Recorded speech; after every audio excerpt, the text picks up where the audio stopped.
Hi, everyone. Welcome to our final panel, City Diplomacy for Urban AI. In a perpetually connected world, AI systems transcend national boundaries, and this is why global collaboration is essential to ensure AI technologies adheres to shared ethical standards and principles.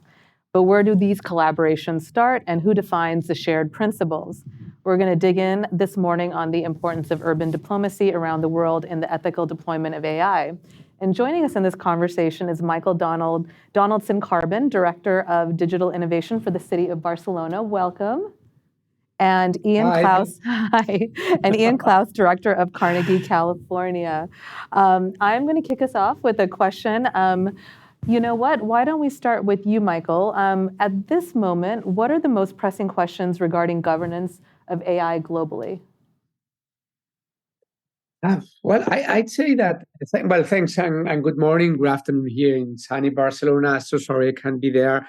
It was great, Ian, to meet you last week in Barcelona. We had 2 great sessions. Regarding to the question, coming to the point, I'd say that from the city's perspective, we are more concerned about the effects on our cities and the impact that regulation on AI and the effects on AI has in our citizens and in our cities, rather than in a global context. That doesn't mean at all, of course, that we are not aware and we are not interested, we are not concerned, and we are not following what's going on the global agenda. And especially, to be honest, the European agenda, the European level, because as you know, the European Union is push forward a new regulation on AI that should come in term. We don't really know, maybe next year. We've got the elections, the European elections, so it might be a little bit afterwards, after May 2024. But as I said, as we don't have the legislative powers and we don't have many of the resources big states have regarding to the regulation of AI, we're more concerned on how do we manage the impacts and the effects. I'd say the benefits, so that's the positive impacts, but also the negatives. So that's what we're working currently with the smallish resources and tools we have in Barcelona. I would say, though, that we are in a couple of coalitions. One of them is Eurocities, and that's where we're doing our lobby, and we did our lobby on the Digital Service Act, and we've done our lobby for the AI Act. And then we are working in another dimension. It's more like an exchange network rather than lobbying. We're working on the City Coalition for Digital Rights, along with 50 cities in the world, many of them from the States. We started, in fact, with Amsterdam, New York, and Barcelona. And that's one of the main points every time we meet. That's one of the main points in the agenda, is one of the discussions. How we can guarantee the non-discrimination when we use AI, how we can guarantee the non-bias on data, how we can guarantee the privacy on data, how do we collect this data, and how we tell citizens what we want the data for. Because when it comes to Google and the big companies, people are not really, I wouldn't like to judge people, but I mean, people give, we know for a fact that people, no, I mean, I'm not patronizing or anything. No, I mean, everybody has to do what they do, what best. But from the strict public point of view, we need to gain the trust to have data from citizens. We cannot demand them just give them the data and you'll see what happens. Magic will happen. You get better public services. It's all great in the public administration. We need to tell our citizens why we want their data for. What are we going to do with that data? Are we going to keep it or not? Are we going to cross-cut it with other data? What are they going to get in return? So that's about gaining trust, about building trust, rather than saying, give me this data and you'll see what happens next. No, and that's important, the building trust, but also the collective lobbying that you're doing with the different coalitions. Ian, from your perspective, and I think he did tap into the privilege of being in Europe and how the laws are going to be playing out there. What's your perspective? It's great to be here with you this morning, Penny. And you wonder if you should wear a tie, but you know there's going to be a guy in his kitchen in Barcelona. And so it's going to be better to not. And it's nice to see you again, Michael. I will do a bit of promotion. I think I should do promotion at the outset. One, is it for the Chicago Council? Read this report. It's outside. Penny has an essay in it, but it's fantastic work by the Global Cities Program at the Council. But also, it might seem random that Michael from Barcelona is here with us, or that we get to be here together, but Barcelona really has been a leader in this space, both intellectually and in terms of organizing other cities around the world. So we're really lucky to hear from them. And Octavio de la Paz Varga is here, who also works with the city, and Marta Galceran from Barcelona's leading think tank, CDOB. It is a hub of thinking about subnational and AI, and so it's really great to be with those folks as well as the Chicago Council people. The question is too big, but I will say that I think we're at an interesting moment for a couple of reasons. One, two historical developments over the past decade. One has been with regards to subnational voices in global governance and in global governance fora. And so we've seen the rise of city networks and sort of cohesive, collective action by cities, some of which Penny helped organize around the SDGs, around global frameworks. And this has been a sort of movement building. It's been intellectual. It's had impact. It has changed political rhetoric, and CCDR, the Cities Coalition on Digital Rights, is an example of one of these transnational networks that allows for both one, exchange of policies, and two, a collective voice by subnational actors, including cities, most importantly. Alongside that, we've seen this sort of technological development that has included changes around data, around privacy, around machine learning. And so as the CDOB data and the work that Michael referenced shows, AI isn't necessarily new. And so we have seen networks and cities organize around AI before November 2022, when ChatGPT-3 arrived. But now we're in a new moment. And so I think the question for us today, and the question that doesn't yet have an answer, is how you take this trend in global governance that has enabled subnational actors to have a voice and bring that together with a rapidly emerging tech space where people aren't really aware of the risks or the impacts, and so don't know how to mobilize or even develop policy to exchange. It's interesting that you say that, because so in the last month, the Secretary General at the UN, he's been encouraging this conversation to happen at the Security Council. He just released a new task force on AI. And I'm curious, because you brought up the subnational actors, what kind of engagement do you think will be happening with the UN? Because even though AI has been around much longer, it feels like the global community, the multilaterals, are really starting to take it very seriously and creating institutions within their own infrastructure to handle it. Well, we could run off a list of multilateral platforms or international organizations that are building out work on AI, starting most importantly with the United Nations, but to include the OECD, the Africa Union, and of course there was the summit outside of London last week that has led to the formation of certain institutions. And that had within it a sort of interesting idea of a knowledge production international organization that would be around AI and AI risks that mirrors the IPCC. So I think one of the questions is, which existing international organizations or platforms are those that should be replicated for the AI challenge? There's an idea of people who think there is one, the IPCC, that can be brought or replicated around AI. But as it comes to subnational voices, as we know, there's been an incredible amount of work that's gone on to get cities and subnational voices into the IPCC, and that's reflected in the first special report that's going to be done by the IPCC on cities this year. There's also been an incredible amount of advocacy, which you've been involved in, to get subnational voices to be part of the UN in a sort of more active way. And I don't think that we see in these international fora right now, whether it's the OECD body of experts or whether it's the UK AI Summit, an intense effort to learn the lessons of why cities should be included in those conversations. Now, I don't exactly know how to make the case, because we don't know the risks yet. It's not like climate, where we know what cities can do and why they're exposed to risks, but it's not being done thus far. Michael, do you want to jump in on this? No, not much to add. I do agree a lot with what Ian was saying. especially about and what you were pointing out, that AI has been running for the last 60 years, but it's not till ChatGPT that comes like a global thing. And that brings me back to the idea I was talking about, that we need to open a conversations with our citizens. I mean, we all need to realize that there's a kind of revolution coming, that we're living in a world of data. That data is the soil. We know that it's not about the new oil, but the new soil, and they need to know, and we need to know, public administrations. We need to know that we start to work under the idea of a data-driven organizations, or we're going to be kind of irrelevant for our citizens, because public services are going to lose quality.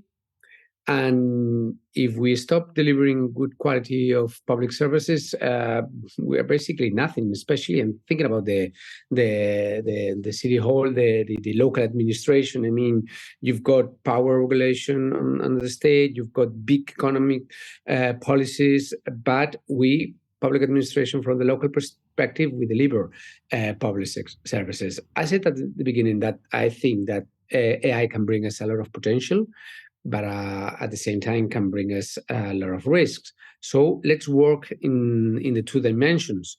I mean, let's work on building an administration in a kind of a proactive and a proactive administration rather than reactive, an administration that's data-driven, an administration that gains this trust with citizens, and they understand that if we're gonna get the data, it's data for good, is data for delivering better public services. Regarding to the coalition, it's true that it's more a place where we meet rather than a place where to do things.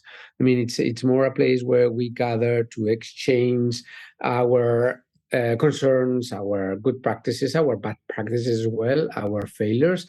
But I think it's great because even being transnational, even being miles away, we are sharing the same problems. We are tackling the same problems. We've got the same problems getting data from citizens. We've got the same problems with our silos, the way we are in our administrations.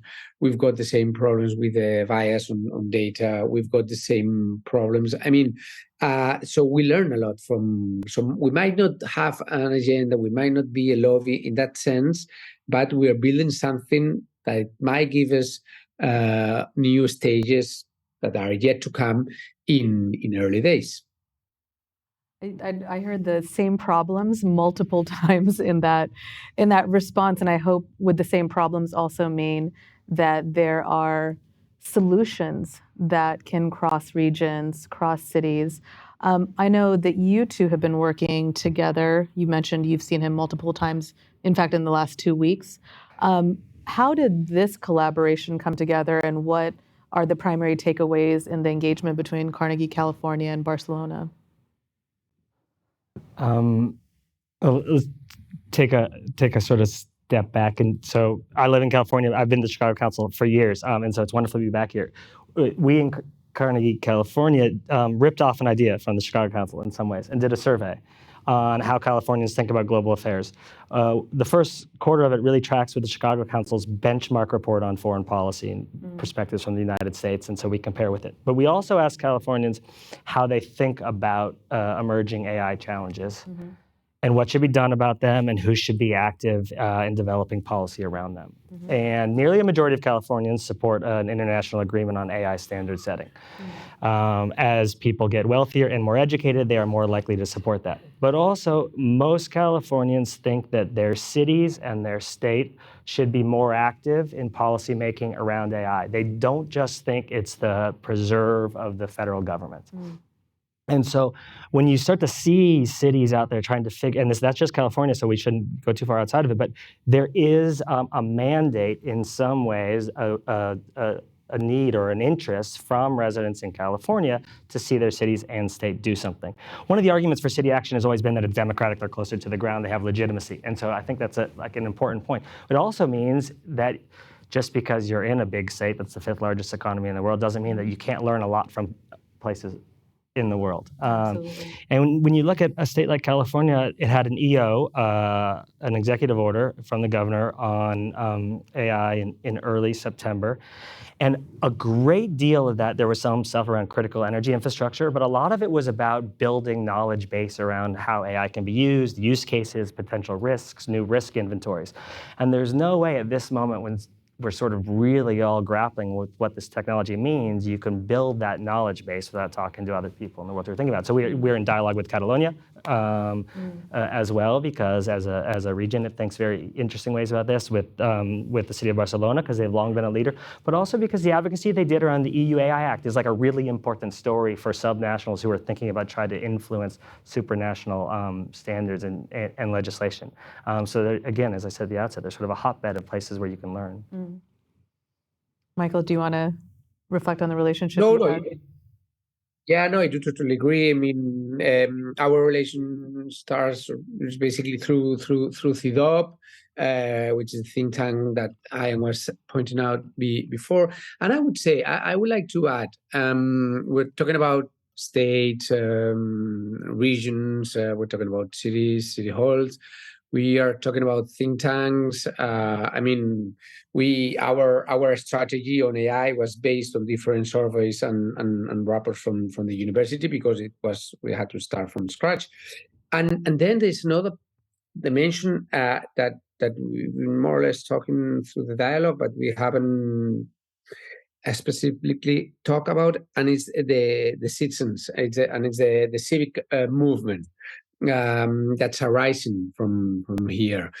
I don't know about the States. I don't even know about the rest of cities, not even in Barcelona. I mean, in Spain, sorry, and Europe. But here in Barcelona, they have started what they call civic AI.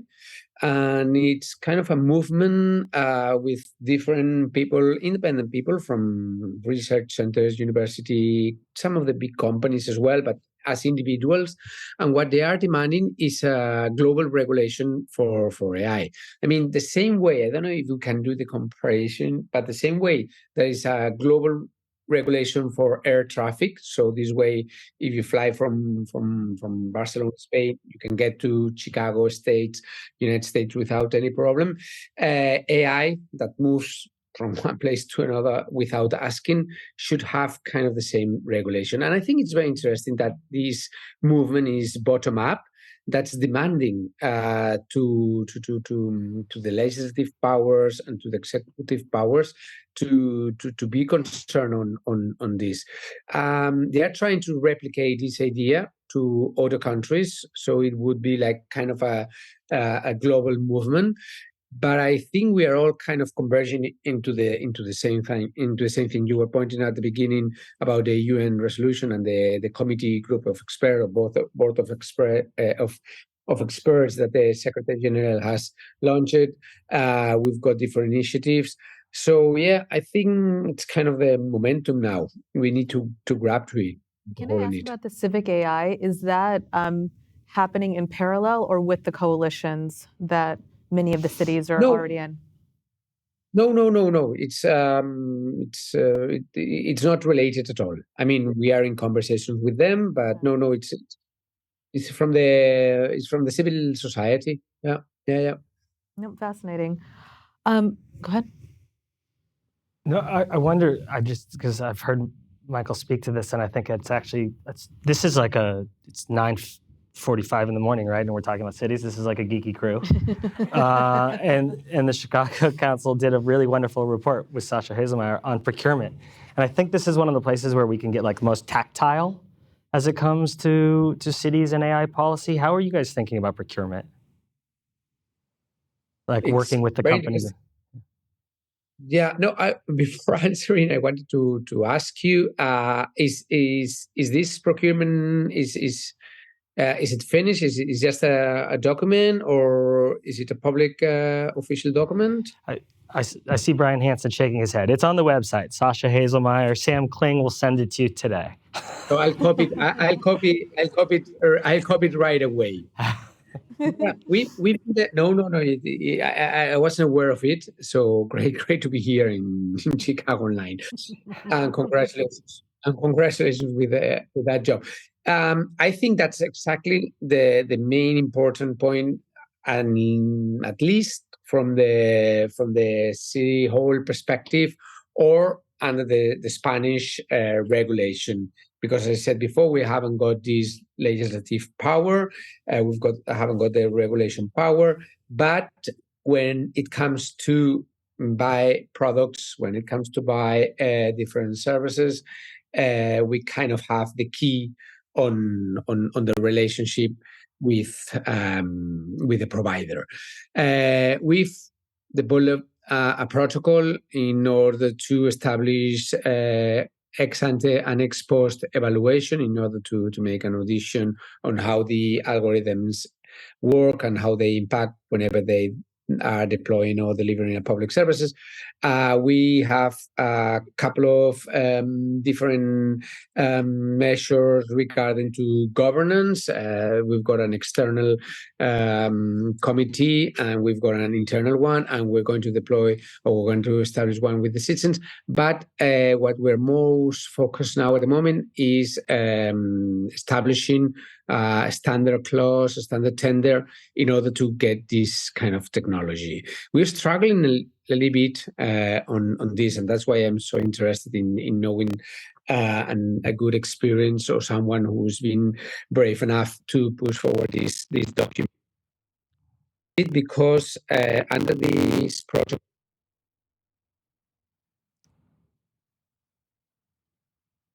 Michael, can you pause for a second, because we've lost audio with you. One second. While the tech team is figuring that out, we're running out of a little bit of time. Let's shift into the practical. And guess what? Always my special. Mr. Practical. Let's talk to the audience about the top 3 things that cities can do to move forward in this space. Whether there's infrastructure like California and Barcelona have, if they are from a smaller city that doesn't have an international affairs team or office, but how did they move this agenda forward to connect with the global community that's working on this? I can only speak to what I'm seeing out there, which is a pretty wide array of experimentation that's happening by cities and subnational jurisdictions. So first, a city gets to decide its risk appetite as it comes to engaging the technology to deliver services. Boston has a pretty amazing interim policy on AI use. They're leaning in, and other cities, I think some in Texas, for example, Houston, are deciding not to be there. A little bit more like where Maine is as a state, whereas other states like Utah are experimenting a bit more. So the first thing a city has to decide is how much risk appetite it has to engage with the technology, and then whether or not they have the ability to develop the frameworks for the use of it. The second is the question on procurement and risks. There are some cities that think that they are exposed to a risk if they start using some of these models, get dependent upon them, and then the compute gets more expensive and they're stuck in these contracts. I think some of the industry would tell you, in fact, the prices are going to go down, but there's a question of how much you intertwine your sort of procurement and service delivery processes with the technologies themselves. And then I think finally, it's really fascinating when you look at the knowledge processes cities are going through to learn, and this great work they're trying to do to grapple with an issue around which there's more uncertainty than risk. There are more unknowns and actual quantifiable issues that are coming around the bend.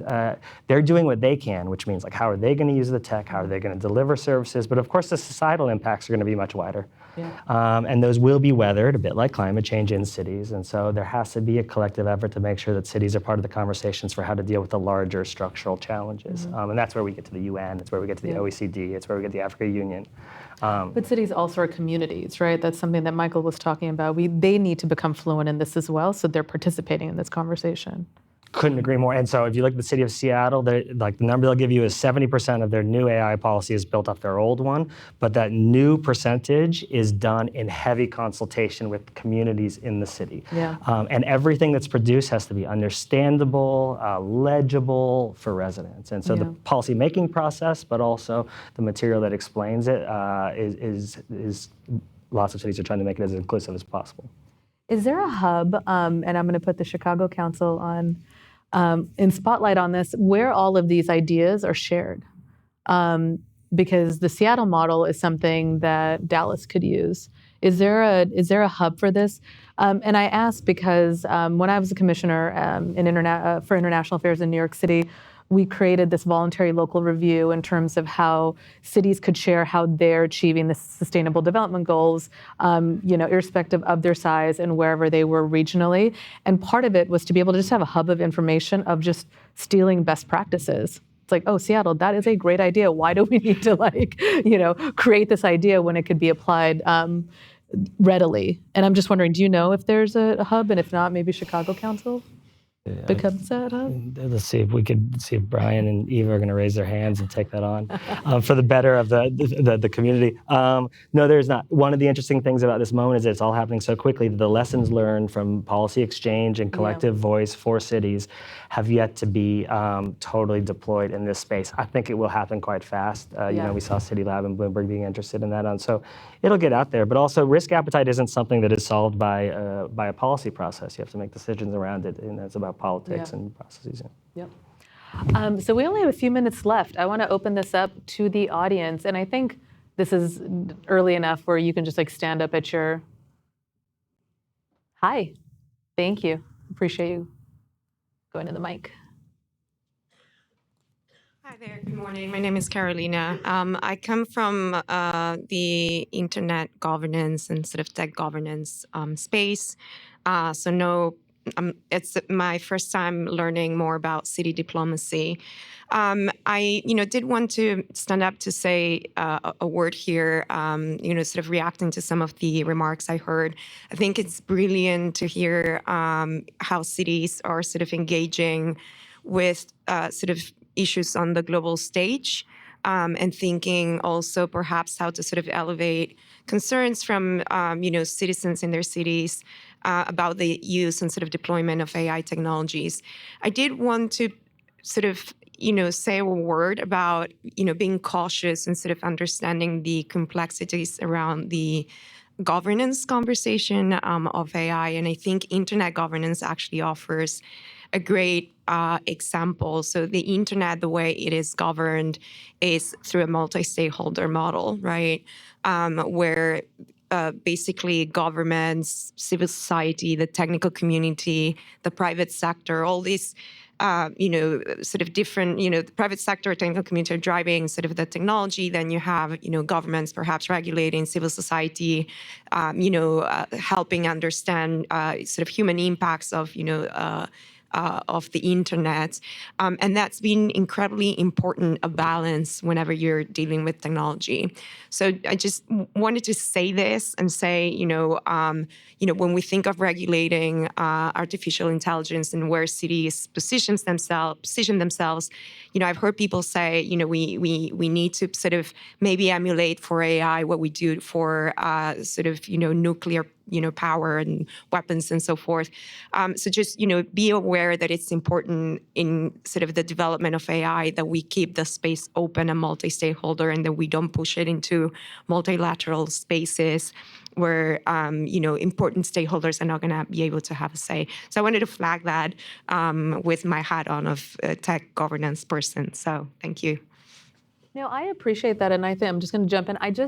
I think we may be on the same page, but we do feel like the multilaterals need to be in this conversation. And what we've been trying to do with the subnational advocacy of the last decade or so is ensure that those community voices are also part of the rather than them running parallel, how do they overlap more and influence what's happening in the spaces of power? I absolutely see what you're saying, but I don't feel like I was disagreeing or you disagreeing with that. Does that make sense? I think, for example, in the US, I think government and city governments can be great advocates of their citizens, but that is not the case throughout the world. So that's why the international community really is protective of the multi-stakeholder space in the internet governance space. And that is a model, that, I think, it's worth considering for other emerging technologies like quantum and AI. So just wanted to flag that for the conversation and sort of plant that seed in, people's heads. All right, thank you.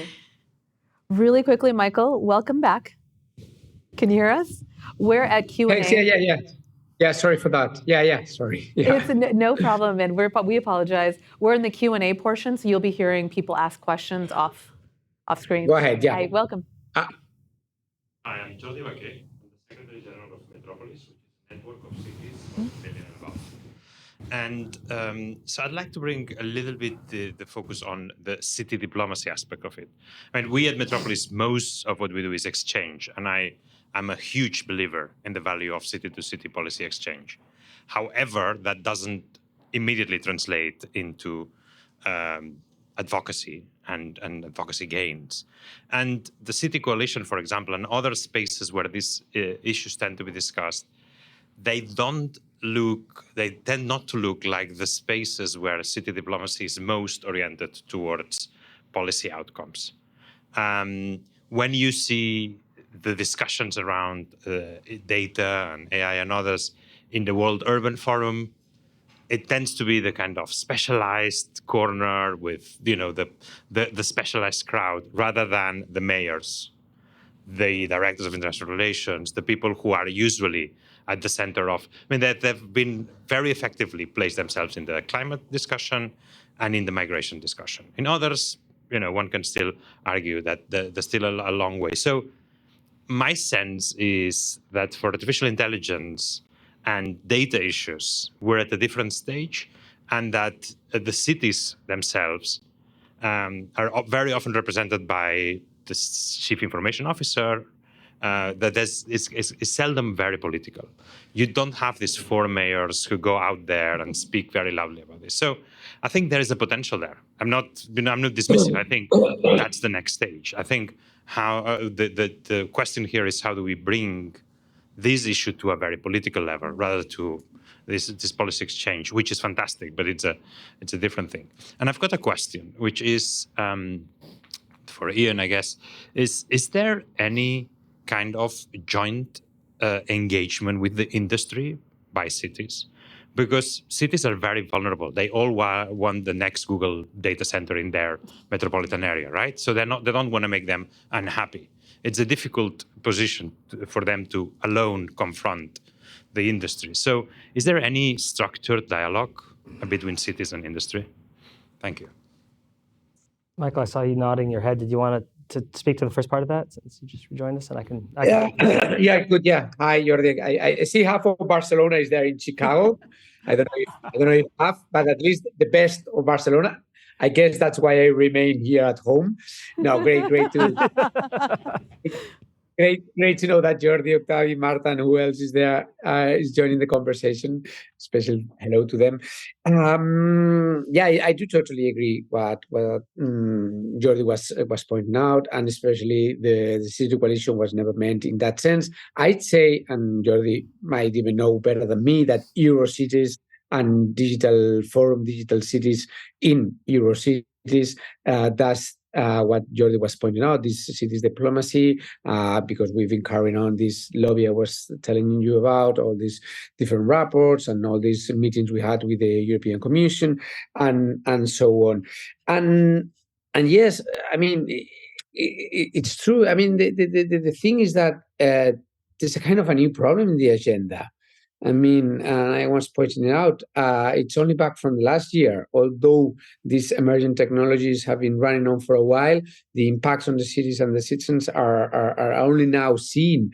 And it's very difficult to make a public policy on something that nobody really knows that even exists. I mean, do you care or not? I mean, I don't even know if it exists. I couldn't care less because I don't know if it exists. So, I mean, it's great to hear the survey. I was very shocked with the results when we were in Barcelona in this workshop. I was pointing out some other related to different low incomes, high incomes, and cross-cutting data, and it's great to see those figures that survey, because as I said before, there's a worry, there's a concern, but it's so new. I mean, that public administrations are so slow that we're just taking the first steps. I can't talk about other cities, but I can talk about Barcelona. And in that sense, I'm proud to say that our emergency technology declaration on emergency technology comes from the council itself, from the government, and it was passed with all the groups in government and in the opposition. This public policy has been the leadership has been under our deputy mayor. So I'd say, at least in Barcelona, it's a political and a technical concern, and it's something that's running in both political and technical agendas. Thank you, Michael. Really quickly, for people who aren't familiar with city diplomacy, which we're sort of doing the history of and the present of, most people who lead in city diplomatic exchanges and who have become great practitioners of diplomacy tend to be chief international affairs officers, or they tend to be people focused on climate sustainability. Yep. And they've gotten very good at policy exchange and policy advocacy. Chief information officers are different, and they haven't necessarily been trained up the way the networks have trained up some of these other officers. And I think there's a bigger problem as it comes to this collective voice beyond just practical policy exchange, which is that a lot of the organizations, say around climate or development, has been built around both actions that cities can take, but risks. And the risk framework for Gen AI in cities is not clear. And so the collective statements are being built around rights instead of risks. Rights are a difficult international, transnational conversation in general, and really when it comes to data.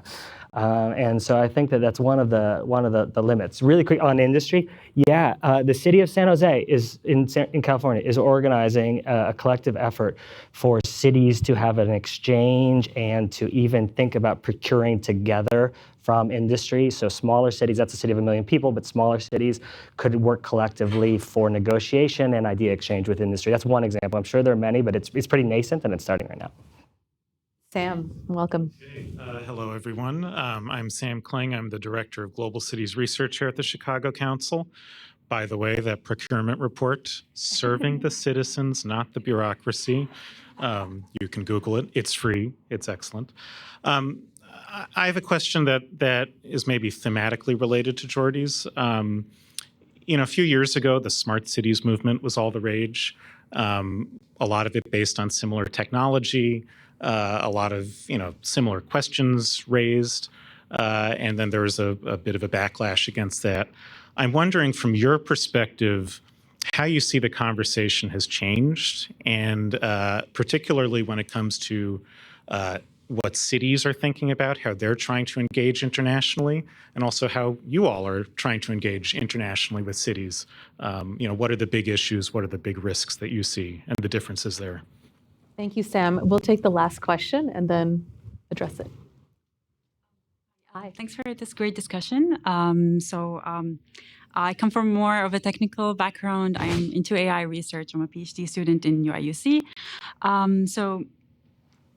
So basically, this discussion of empowering subnational actors is we've seen a great example of that. But I'm curious about replicating that with the global South, might be in more need for such kind of diplomacy, given that the impacts of introducing AI into the global South might affect the people more.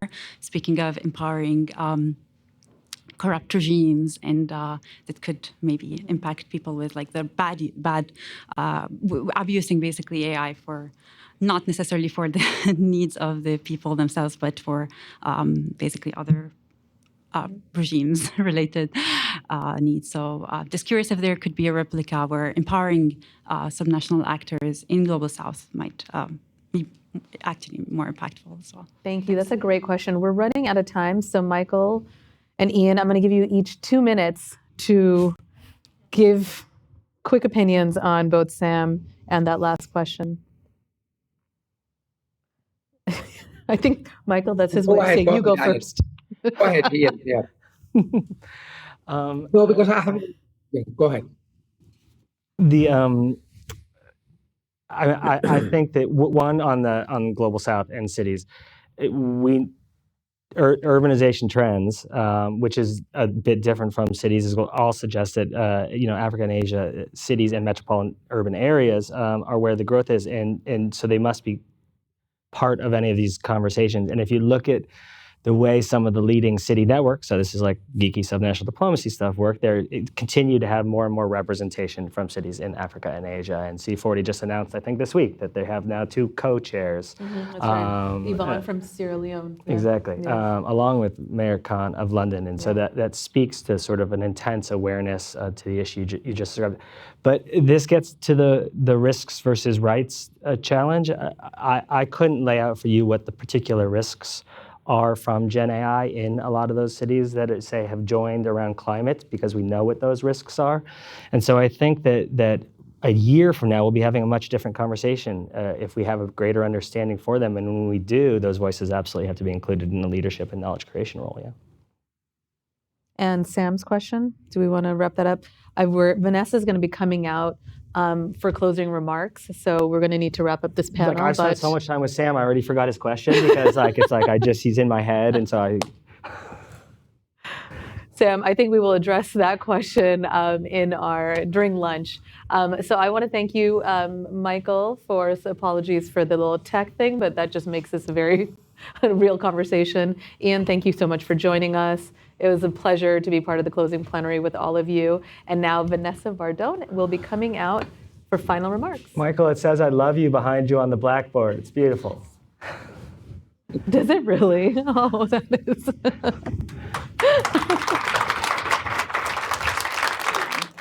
Just a few quick reflections and thank yous as we wrap up and transition to the workshops, because we won't all be together again until the closing lunch.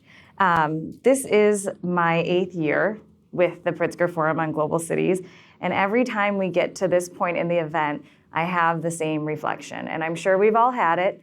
At some point in our job, we think, oh, I cannot believe this is my job. And then there's other times where you think, and this is one of those moments for me, I cannot believe this is my job. I cannot believe I get paid to spend 3 days in a beautiful city, sometimes locked in a windowless room, with such amazing people, having such incredibly interesting conversations, and making the connections that we all have made over the last few days, and that will hopefully sustain after this conference ends. Putting on an event like this would not be possible alone. So I just have a few people I would like to thank. First off, our co-hosts, the Financial Times, and their incredibly talented moderators, and especially the coffee that they provided in Rosebuds. Our sponsors, Clayco and Kirkland & Ellis, Underwriters Laboratories, and the Robert R. McCormick Foundation, and most certainly, last but not least, the Pritzker Foundation, without whom this would not be possible. And most importantly, I would like to take a moment to thank the team that makes this all possible. Our event producer, PCXP, our production team, who you probably have not noticed because they are working so tirelessly behind the scenes, and especially the Chicago Council team, Carrie McAlpin, Kara Daniels, Kellen Martin, Matthew Porter, Kara Tallow, Matt Watson, and Florida Gunasakara. They are the best team in the business, and we could not do this without them. Yes.